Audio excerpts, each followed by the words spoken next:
বাংলাদেশ ও Israel পৃথিবীর দুটো দেশ।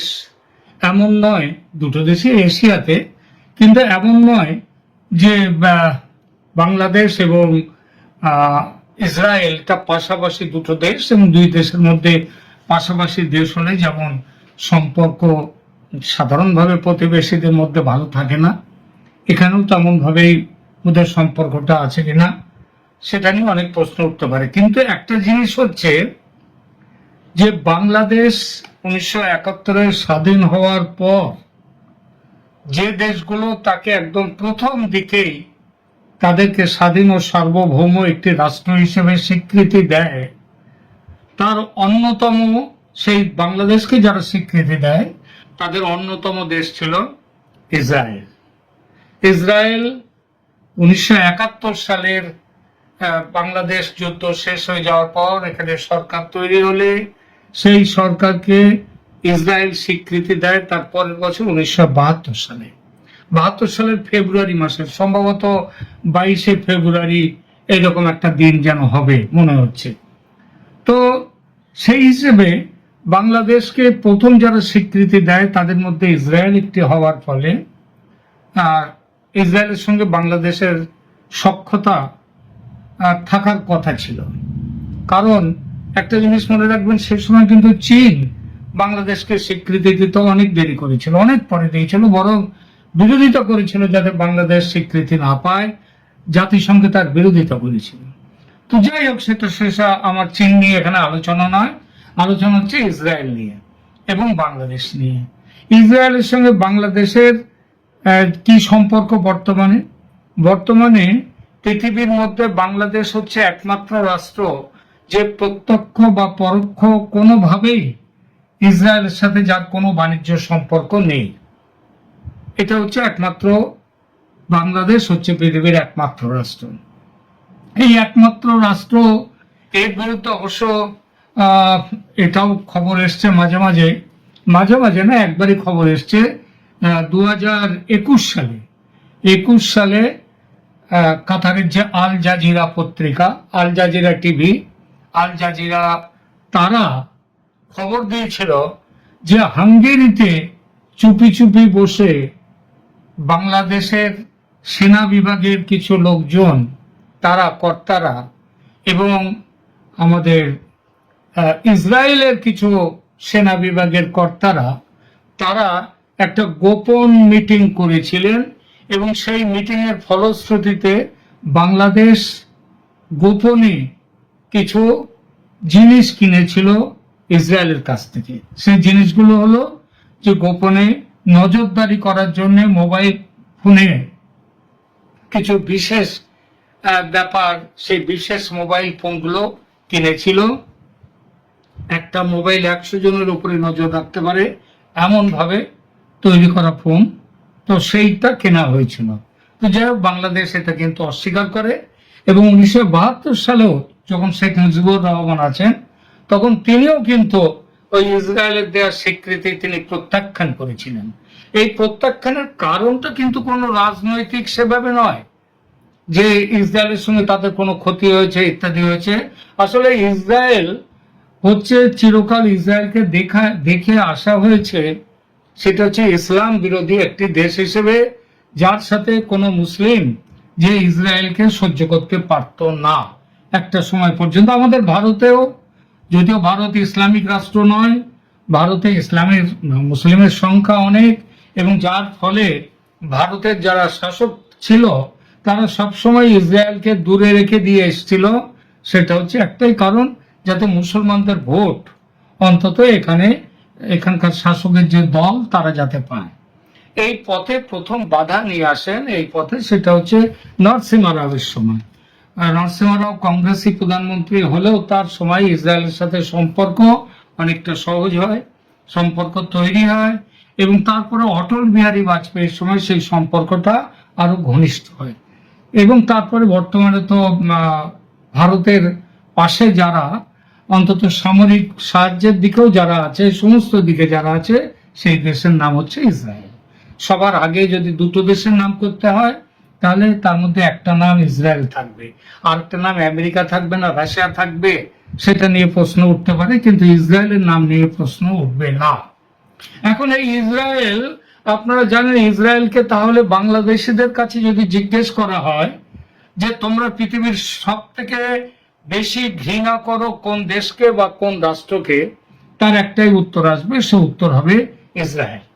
এবং সেখানে কোন রকম কে কোন রাজনৈতিক দলের সমর্থক সেটা কোনো ব্যাপার নয়, এটাই আসবে উত্তর। এবং এই উত্তর আসার মানে তারা সম্পর্কটা কেমন যদি জিজ্ঞেস করা হয়, বলবে আদায় কাঁচকলায় নয়, আদায় আর কাঁচকলাও পর্যন্ত মাঝে মাঝে একসাথে সবজিতে দিতে হয়, কিন্তু এটার সম্পর্কটা হচ্ছে সাপে নেউলে। এবং এই সাপে নেউলের সম্পর্ক থাকার কারণটা হচ্ছে কি, কারণটা ধর্মীয় কারণ। কারণ সবাই মনে করে যে প্যালেস্টাইনিদেরকে, যাদের ন্যায্য অধিকার ইসরায়েলের ভূমির উপরে, তাদেরকে সেখান থেকে হটিয়ে দিয়ে জবরদখল করেছে ইসরায়েল, এবং ইসলামী বিশ্বের শত্রুতা, এটাই হচ্ছে কারণ। এখন এই কারণটা আমরা বাংলাদেশের, এর ফলে হচ্ছে কি বাংলাদেশের সঙ্গে, হ্যাঁ ওই যে একবার একটুখানি ওই যে যোগাযোগের কথাটা বললাম, কিন্তু এই যে ধর্মীয় কারণ, এটা হচ্ছে বহু প্রাচীন। এই কারণের জড় রয়েছে অনেক পেছনে, কিন্তু ইহুদি এবং ইসলামের মধ্যে একটা চিরকালীন দ্বন্দ্ব সেটা কিন্তু রয়েছে। দুটো দেশই, দুটো ধর্মই কিন্তু ওই মরুর ধর্ম, দুটো ধর্মই মরু দেশের ধর্ম, যাকে আমরা বলি আব্রাহাম যে রিলিজিয়ান, সেই সেই রিলিজিয়ান হচ্ছে দুই দেশে। আপনারা দেখতে পাবেন ইসলামের সাথে ইহুদি ধর্মের অনেক মিল, কিন্তু মিল থাকলেও তাদের মধ্যে এই শত্রুতাটা আজকের নয়, বহু প্রাচীন। কিন্তু এখন ব্যাপারটা হয়ে গেছে কি, বাংলাদেশ এখন বর্তমানে যেদিকে এগিয়ে চলেছে সেদিকে কিন্তু হলে যে এখন দেখা যাচ্ছে ইসরায়েল আর দূরে থাকছে না, ইসরায়েল চলে আসছে একেবারে বাংলাদেশের বুকের উপর। আপনাদের কাছে একটু অদ্ভুত লাগছে খবরটা, কিন্তু মনে রাখবেন এটা অদ্ভুত হলেও, অদ্ভুত লাগলেও সত্যি। কারণ দেখুন, কারণ হচ্ছে জাতিসংঘে যেমন পৃথিবীর সব জাতি সব দেশের মানুষ থাকে, তেমনি ইসরায়েল হচ্ছে এমন একটা দেশ যেখানে পৃথিবীর সব দেশ থেকে ইহুদিরা চলে গেছে ইসরায়েলে। সবাইকে যেতে পেরেছে? যেতে পারেনি এই জন্যেই যে ইসরায়েল একটা তার ভূমি খুব একটা বড় নয়, এবং বড় ভূমি না থাকার ফলে যত ইহুদি সারা পৃথিবীতে ছড়িয়ে ছিটিয়ে রয়েছে, তারা কি করে সেখানে সবাই কি করে জায়গা পাবে? পেতে পারে না। তো সেই পেতে পারে না বলে ইসরায়েল বহুদিন ধরে চেষ্টা করছে অন্যদিকে ছড়িয়ে পড়ার। যেমন ধরুন ইসরায়েলে বসবাসকারী আমাদের ভারতীয় ইহুদিরা সেখানে রয়েছেন, এবং ভারতের যে ইহুদি সম্প্রদায়, তাদের অভিবাসীদের বংশধর, তারা এখন ইসরায়েলের মধ্যে অনেকেই বাস করে। যেমন ধরুন ভারতের বিভিন্ন এলাকা থেকে যে ইহুদিরা চলে গেছে ইসরায়েলের মধ্যে, তাদের মধ্যে রয়েছে কেরালার হাজার হাজার কোচিন ইহুদি গেছে ইসরায়েলে, এবং মুম্বাই ও কলকাতার হাজার হাজার বাগদাদি ইহুদি, কলকাতা এবং মুম্বাই, এদের বাগদাদি ইহুদিরা তারাও গেছে ইসরায়েলে। এছাড়া মহারাষ্ট্র ও ব্রিটিশ ভারতের অন্যান্য অংশের অনেক ইহুদি তারা চলে গেছে ইসরায়েলে। আবার এই ইসরায়েলে গেছে আমাদের পড়শি রাজ্য উত্তর পূর্ব ভারতের যে মণিপুর ও মিজোরামের বহু ইহুদি সেখানে গেছে। শুধু মণিপুর এবং মিজোরাম থেকে চলে যাওয়া ইহুদিদের সংখ্যা প্রায় 20,000-এর মতো। কিন্তু তারা সবাই চলে গেলেও, একটা বড় সংখ্যায় চলে গেলেও, তারা কিন্তু সবাই যে সেখানে যেতে পেরেছে তা কিন্তু নয়। এখনো মণিপুর এবং মিজোরামে ওই যে বনেই মিনাসে এই একটা ইহুদিদের 10টা ওদের প্রাচীন উপজাতি ছিল। সেই 10টা উপজাতির মধ্যে একটা হচ্ছে বনেই মিনাসে। 12টা উপজাতি ছিল, তাদের মধ্যে বনেই মিনাসি, তারা চলে গেছে অনেকেই ওখানে। কিন্তু তারা চলে গেলেও তাদের সবাই যেতে পারেনি, তাদের ছেলে মেয়েরা এখন এখানে আছে।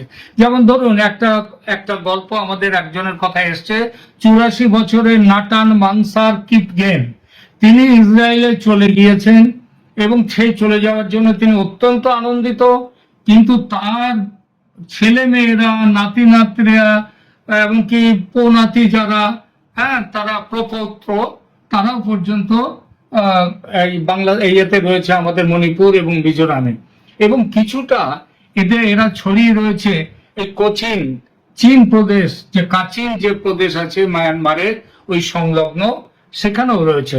তো এই যে এরা সবাই মনে করছে এত মানুষের তো নিয়ে যাওয়ার জায়গা পাওয়া যাবে না, তো নিয়ে যাওয়ার জায়গা যখন পাওয়া যাবে না, তখন তাদেরকে কিভাবে তাদেরকে ইহুদি বলে এক জায়গায় তাদের সুরক্ষা দেয়া যায়, সেই চেষ্টা করবার জন্যে ইসরায়েল অনেক দিন ধরে তার নিজের এলাকা বাড়াতে চলেছে, বাড়াবার চেষ্টায় রয়েছে।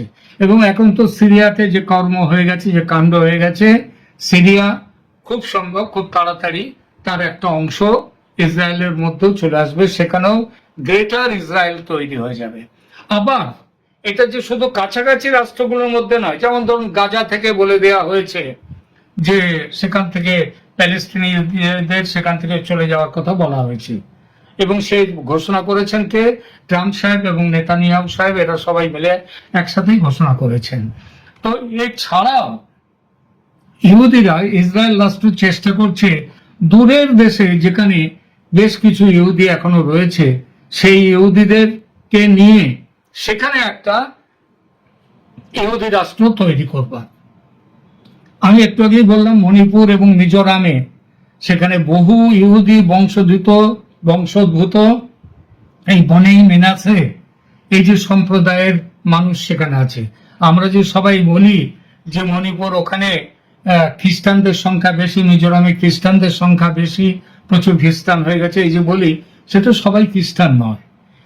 এদের মধ্যে খ্রিস্টান, এবং আপনারা জানেন খ্রিস্টান এবং ইহুদিদের মধ্যে প্রোটেস্ট্যান্টদের সাথে ইহুদিদের সম্পর্ক খুব ভালো আছে। তো এইরকম সব ব্যাপার সেখানে আছে।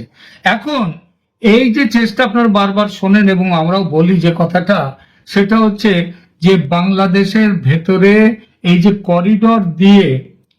মানবিক করিডর দিয়ে সেখানটায় আমেরিকাকে এনে বসাবার ব্যবস্থা হয়েছে, এবং সেই ব্যবস্থার পেছনে একটা বড় কারণ হচ্ছে এই অঞ্চলে শুধু যে মানবিক করিডরটা নয়, এই অঞ্চলে একটি খ্রিস্টান রাষ্ট্র প্রতিষ্ঠা করার, এই খ্রিস্টান রাষ্ট্র প্রতিষ্ঠা করার যে ব্যাপারটা, সেই ব্যাপারটা কিভাবে হবে?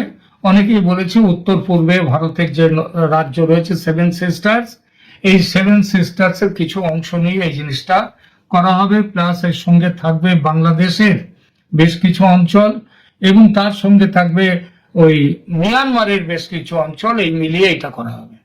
কিন্তু এই রাষ্ট্রটা শুধুমাত্র খ্রিস্টান রাষ্ট্র হবে না, এটা জানা গেছে, এবং এটা মনে রাখবেন। অর্থাৎ বাংলাদেশের এটা হবে খ্রিস্টান এবং ইহুদিদের মিলিত রাষ্ট্র, শুধু খ্রিস্টান রাষ্ট্র নয়। তার মানে দাঁড়ালো ব্যাপারটা কি? ইহুদি রাষ্ট্র যেটা তৈরি হবে, সেটা এখানে চলে এলে, এই রাষ্ট্রটা তৈরি হলে, ইহুদি খ্রিস্টান রাষ্ট্র তৈরি হলে, বাংলাদেশের বুকের ওপরে এসে বসবে ইহুদিরা, ইসরায়েল, সঙ্গে আমেরিকা। ফলটা কি হবে আমার কি বলে দেওয়ার দরকার আছে? আজকে ইসরায়েলে যেভাবে ইসরায়েলের আশেপাশে সমস্ত যে মুসলিম দুনিয়া, ইসলামী দুনিয়া, তারা বাধ্য হয়ে আজ ভাব করছে ইসরায়েলের সঙ্গে। যারা ভাব করেনি, যারা পাঙ্গা নিতে গিয়েছে ইসরায়েলের, তারা চলে গেছে, শেষ হয়ে গেছে। এখানেও বাংলাদেশের বুকের উপরে এসে যখন বসবে ইসরায়েল, এইবার বাংলাদেশে আজ যারা গাজায় হত্যাকাণ্ডের প্রতিবাদে যারা লক্ষ লক্ষ লোক নিয়ে মিছিল করছে, তাদের এই লক্ষ লক্ষ লোকের মিছিল কিন্তু কোথায় থাকবে, কদিন থাকবে, আর সেটা নিয়ে সন্দেহ আছে। গাজার হামাসকে যারা এইভাবে ধ্বংস করে দিতে পারে যে দেশ, বাংলাদেশকে বসে আনতে তাদের বেশি দেরি হবে না। সেই দিনের দিকে কিন্তু এগিয়ে চলেছেন মোহাম্মদ ইউনূসের নেতৃত্বে। সরকার কিন্তু অলরেডি তাদের সাথে সমঝোতা করে নিয়েছে।